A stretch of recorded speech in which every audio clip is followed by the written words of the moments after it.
이번에는 신용장에 관해서 말씀을 드리겠습니다. 신용장이 뭐냐 하시면요. 그게 아니고, 기존에는 이 수출장, 다시 말해서 수출장이 수입자에게 물건을 사고 팔 계약을 하고 물건을 보내고 나서, 물건을 보내고 나서 그 돈을 대금을 달라는 것이 어떻게 될까요? 물건 보내기 전에 미리 돈을 주세요라고 하는 게 선금 조건이죠. 그게 원래 선상권입니다. 그리고 물건 보냈으니까 이제 보낼 테니까 이 서류를 내가 당신에게 드리겠습니다. 돈을 주시겠습니까? 이 COD죠. 서류도 다 보냈으니까 물건 찾아서 돈을 좀 주시겠습니까? COD였습니다. 그런데 그럴 경우는 우리가 수입상, 수출상이 직거래를 하는데 우리 선송금이야 당연하겠지만은 후송금이라도 어떻게 해요? CD 같은 경우는 물건을 주기 전에, 다시 말해서 서류를 주기 전에는 돈을 안 주거든요. 다시 말해서 돈을 줘야 서류 주고, 서류 주면 돈을 주거든요. 그래서 그나마 돈을 받을 수가 있는데 서류까지 줘버렸어요. 그럼 물건이 찾아서 바이어가 안 줄 수도 있겠죠. 그래서 COD는 셀러로서는 거래하기가 쉽지가 않은 거래입니다. 그래서 그렇게 해서 단문지 어떻게 나왔을까요? 서서히 바이어가 더욱더 외상으로 가다 보니까 어떤 문제가 생겼어요. 셀러 입장에서는 좀 불안합니다. 그래서 뭡니까? 자기 거래은행을 통해서 주심이란 방식은 셀러의 거래은행을 통해서 바이에게 돈을 받아주는 방식이죠. 그래서 바이에게 돈을 받기 위해서 내가 방식의 즉 환음을 내가 이렇게 매입은행에다가 제시해주면요. 다시 말해서 매입은행에도 다시 말해서 우리 거래은행이 제시해주면요. 우리 수입자의 거래은행이 그걸 받고 서류 주면서 돈을 좀 받아주는 그런 형식이었습니다. 그래서 내가 필요한 것이 은행에다가 환음이라는 걸 배치를 했거든요. 근데 그것도 서류 주면은 돈을 주는, 다시 말해서 우리가 흔히 말해서 서류 주면 돈을 주는 그런 방식인 DP는 좀 그래도 양호한 편이죠. 근데 D는 어떻게 될까요? 서류 줘도 돈을 안 줄 수가 있죠. 그러다 보니까 우리가 다시 말해서 송금 방식과 주식 방식 셀러인데는 굉장히 불리한 조건이죠. 그래서 이제는 어떻게 할까요? 은행님, 당신이 돈 주면 안 됩니까? 이 말이죠. 어느 은행에? 내 거래은행이 아니죠, 셀러요. 다시 말해서 바이어 거래은행이 누구를 대신해서요? 바이어를 대신해 돈을 대신 주면 되지 않겠느냐? 그럼 어떨까요? 바이어 거래은행은 누구에게 받아요? 바이어한테 받으면 되죠. 그렇게 대신 준다면은 셀러인 내가 수수료를 좀 드리겠습니다. 이런 이야기죠. 그래서 즉 다시 말해서 신용장이란 쉽게 말하면요. 바이의 거래은행이 대금 지급을 약속하는 조건부 지급하였습니다. 자, 그러면 우리가 이 말을 지금 어떻게 표현했냐면 이렇게 표현해놨죠. 자, 신용장이라는 한마디로 축약을 하면요. 조건부 지급 확약서다. 왜 확약서라는 말을 썼죠? 문서라는 거죠. 신용장이라. 그게 우리 전자문서든 종이문서든 문서입니다. 그래서 지급 확약이라는 말을 저는 하지 않고 지급 확약서다라고 합니다. 우리가 계약이라 하지 않고 계약서라고 강조했잖아요. 그죠? 종이로 남긴다는 거죠. 그래서 조건부 지급 확약서다. 그죠? 그러면은 그냥 돈을 주는 확실히 지급을 약속하는 종이가 아니라 어떤 조건이 붙어 있네. 앞서 우리 청년한테 배웠죠. 어떤 조건이 붙었나? 어떤 조건이 붙어요? 그 신용장에서 요구하는 첫 번째가 요구하는 제조건이 서류가 맞아야 된다. 지금까지 뭐였습니까? 물건 보내고 서류 줄 테니까 돈 주라 했죠. 이 서류가 맞아야 된다는 거. 어떤 거 하고요? 단순히 송금 주심처럼 서류가 그냥 맞는 게 아니라 이 신용장에서 적당히 신용장에서 요구하는 서류가 있겠죠. 조금 여러 가지가 있겠죠. 물론 송금 주심에 좀 다를 수도 있겠지만 같을 수도 있습니다. 그런 서류를 제시하라는 거죠. 그리고 그 신용장에 나오는 조건하고 서류가 일치해야 된다라는 이야기를 합니다. 두 번째, 또 하나 조건이 있죠. 그리고 그 서류를 셀러니 편한 대로 주는 게 아니라 신용장에 제시된 대로 언제까지 제시하라 하고 정해진 기간 안에 주라. 그런 조건이 이행되면 돈 주마 그랬죠.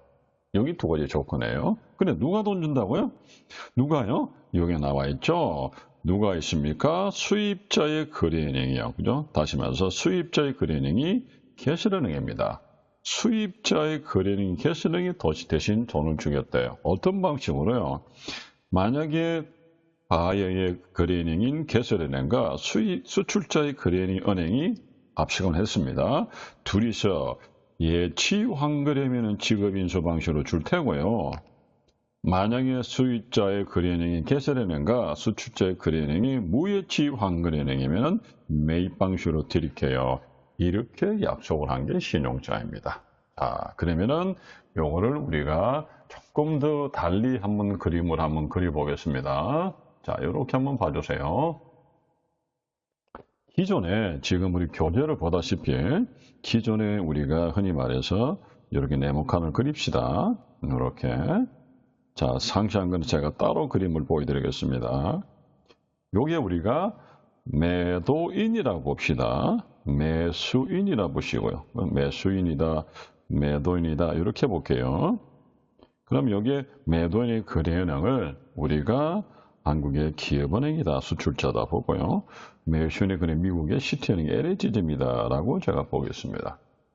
그러면 매도인과 매수인끼리 첫 번째 뭘 할까요? 계약을 체결했겠죠.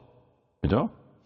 계약을 하고 나서 바로 선적을 하는 게 아니라 앞에서는 송금 주시면 계약하자마자 선적하고 서류를 줬는데 계약이 아니라 매수인하고 자기 거래은행 가서 LC를 하나 개설해달라고 요청하라는 거죠.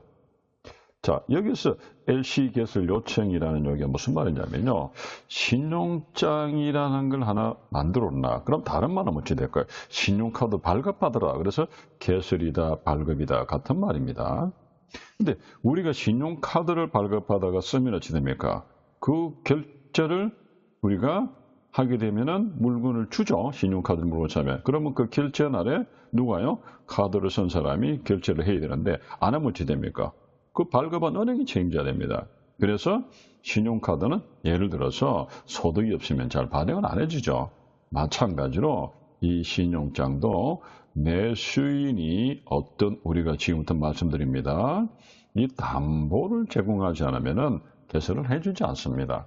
그래야 나중에 신용카드 쓰고 나서, 그죠? 신용카드 쓰고 나서 누구야?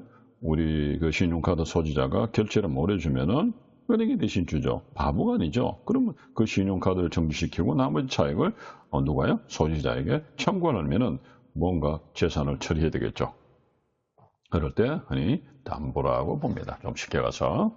자, 그럴 때 이 담보를 가지고 이렇게 은행이 어디에요? 개설은행이 누구에게? 매도인의 거래를 보고 세 번째 LC가요. 개설됐습니다. 라고 통지를 한다 이 말이죠. LC 개설때는 뭐예요? LC가 뭐죠? 좀 전에 본 것처럼 이런 LC를 LC 안에 조건 안에 일치하는 서류 주면은 그리고 그 서류가 신용장에 나오는 그 기간 안에 주면은 내가 돈 주마라는 지급 하약서죠. 요렇게 LC대로 해오면은 돈 주마라는 걸 만들었다고 통지해 오는 겁니다. 자, 그런데 여기서 우리 한번 봅시다. 앞에서도 우리 DTR 때 잠깐 말씀드렸죠. 이렇게 은행끼리 적거래 못한다고 그랬죠, 실제로는. 그런데 책에는 왜 그래서 그려놨습니까? 일반적으로 간단하게 그려놓은 겁니다. 그럼 실제로 어떻게 가요?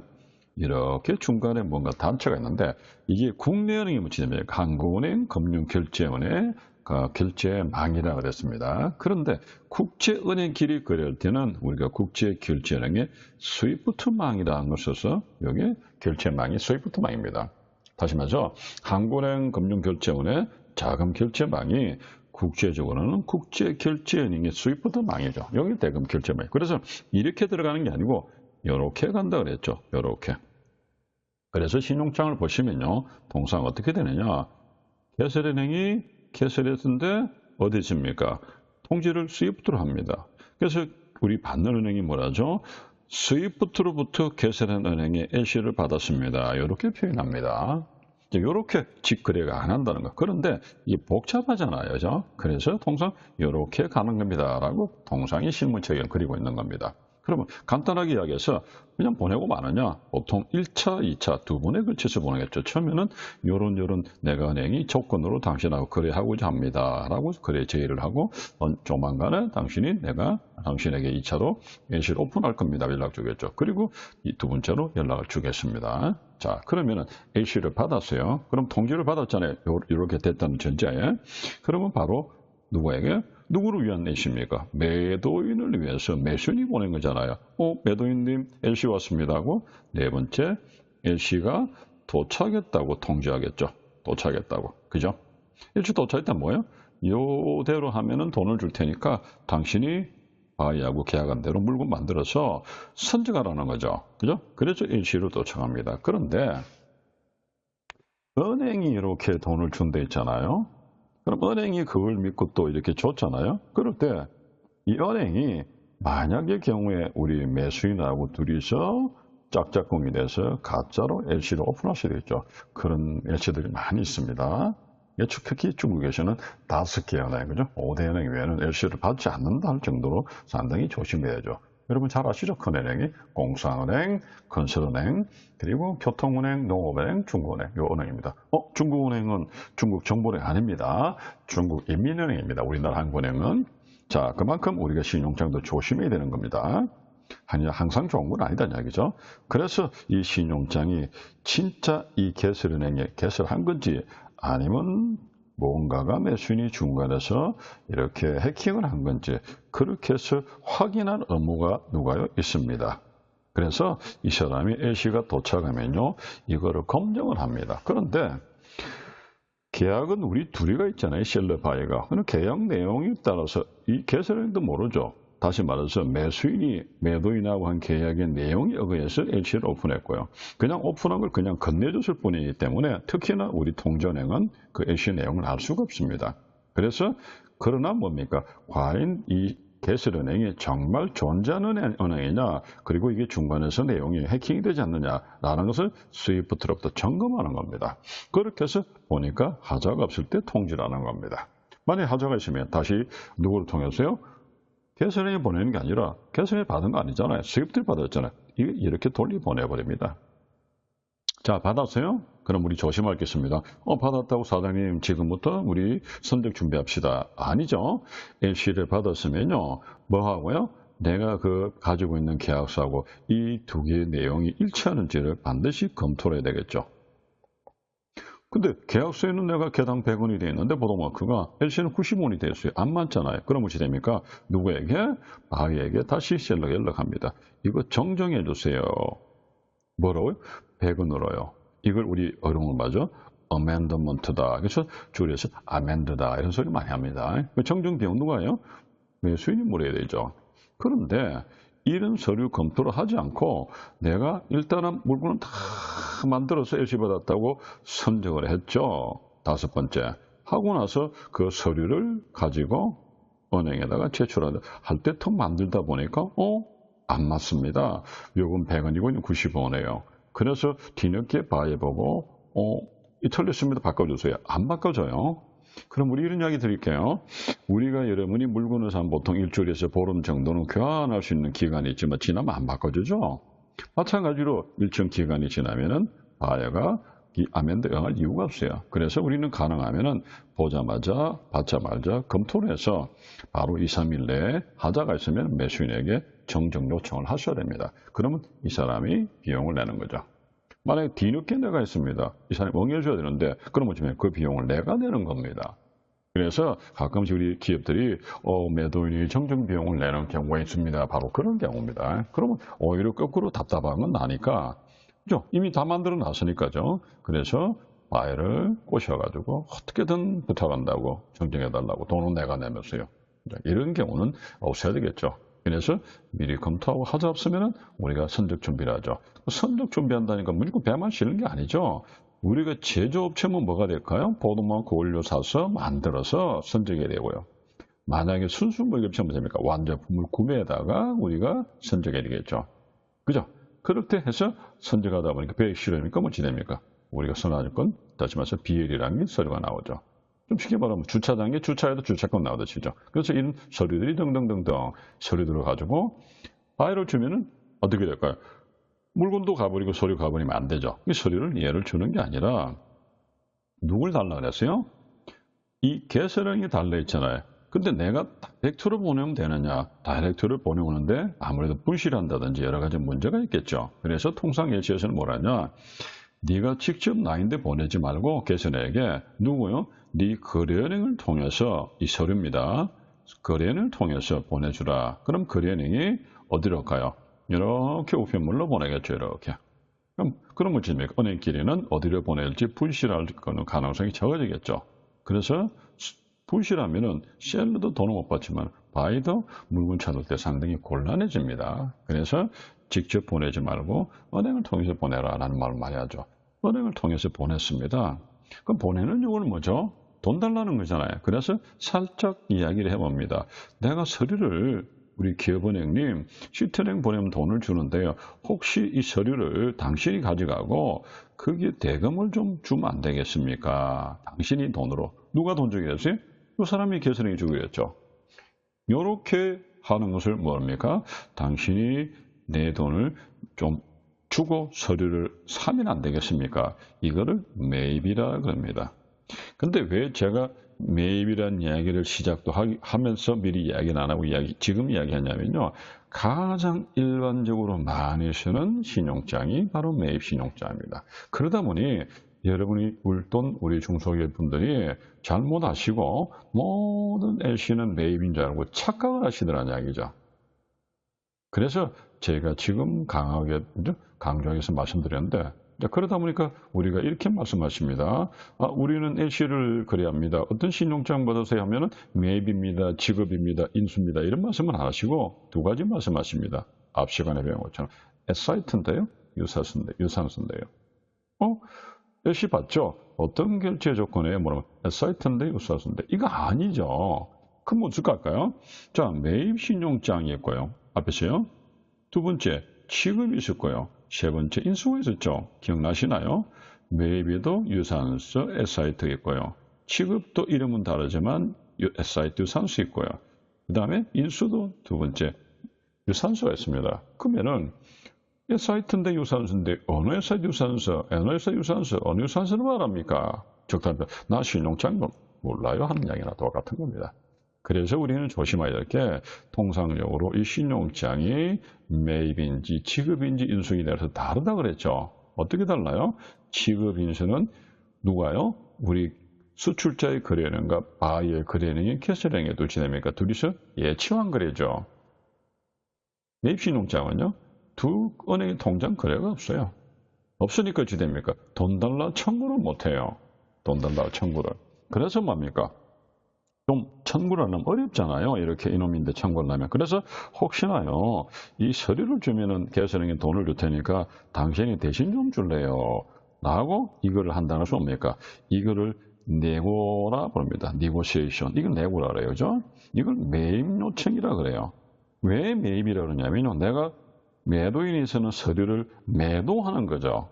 그죠? 근데 은행 입장에서는 매입하는 거죠. 그러면 우리가 negotiation이랑 협상이라는 거죠. 어떤 협상? 서류 살래 말래? 협상하는 거죠. 그런데 누가 큰 소리 쳐요? 은행이 큰 소리 치죠. 그래서 은행 입장에서 매입이죠. 그래서 negotiation에서는 매입 신용장이다라고 이야기합니다. 여기까지 따라오셨나요? 자, 그리고 이제 우리가 어떻게 됩니까? 돈을 받았죠. 이걸 뭐라냐? 다른 말로 미리 받았다고 선매입이다, 선내고다라고 하는 거죠. 왜요? 돈 이 사람이 주기로 했잖아요. 계산은행이. 미리 받았죠. 그죠? 그래서 선내고다, 선매입이다 이렇게도 말합니다. 그런데 은행이 뭐랬죠? 기업은행이 대신 지급했죠. 그래서 대지급이다 이렇게도 말하고요. 했으면은 내가 뭡니까? 서류를 어떻게 보낼까요? 이렇게 보내겠죠. 이렇게. 돈 주세요라고 서류를 보내겠죠. 왜요? 내 돈 줬잖아요. 서류 보내면서 당신이 왜 돈을 달라 그래요?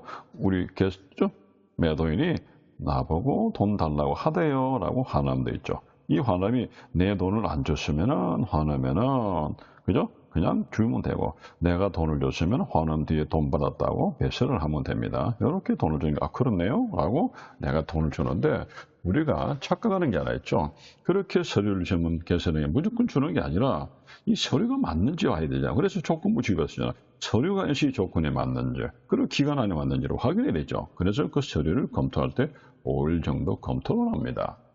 한 5일 정도 하고 나서 하자가 없으니까 바에게 연락을 해요. 내가 조건부 지급 하객서라 조건부 지급 하객을 한 거지 내가 돈 주겠다는 게 아니거든요. 내가 줄 이유가 없잖아요. 그죠? 그랬죠. 그죠? 그래서 매도인 보고 서류 왔으니까 서류 주죠.